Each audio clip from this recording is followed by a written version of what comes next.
Hey guys, today we're going to be making plant-based tacos, all soy-free and dairy-free. First, we want to get our veggies chopped up. Here I have lettuce, tomatoes, green onions, and cucumber. I also have walnuts, which is going to serve as part of my plant-based meat.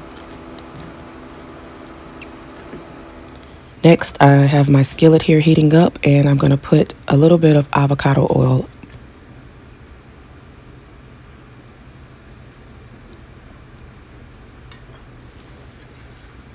Next, you want to add 2 parts mushrooms to 1 part walnut.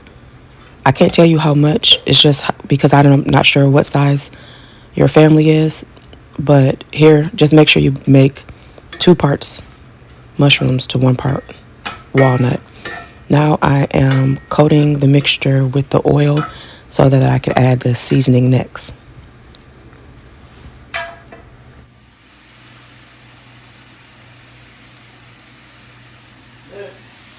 Stop.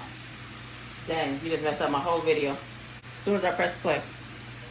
Sorry about the interruption, but before I was interrupted, I was about to say that I added 2 teaspoons of cumin, 2 teaspoons of paprika, and 2 teaspoons of garlic powder, and about 2 tablespoons of liquid aminos. You can use soy, you can use coconut aminos.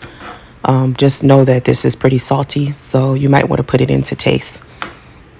But we're just going to mix this season around in the liquid aminos, and we're just going to wait for it to cook up. Here I turned my light on just to show you the consistency and that it's still oil. We want to keep cooking it until that oil is gone. As you can see here, it is just about gone. So it's almost ready to plate up. Now I am going to make my tacos. I wanted hard shells and my husband wanted soft shell. You can also make these tacos alkaline by using my recipe that I had a couple videos ago using quinoa and water, and this will be a totally alkaline meal for you. I have soy-free cheese and soy-free sour cream on mine, and my husband has avocado and soy-free cheese on his. But I hope this video was helpful for you guys. If it was, please give this video a thumbs up and consider subscribing. And I will see you guys in the next one. Thank you so much for watching and coming along on this journey with me.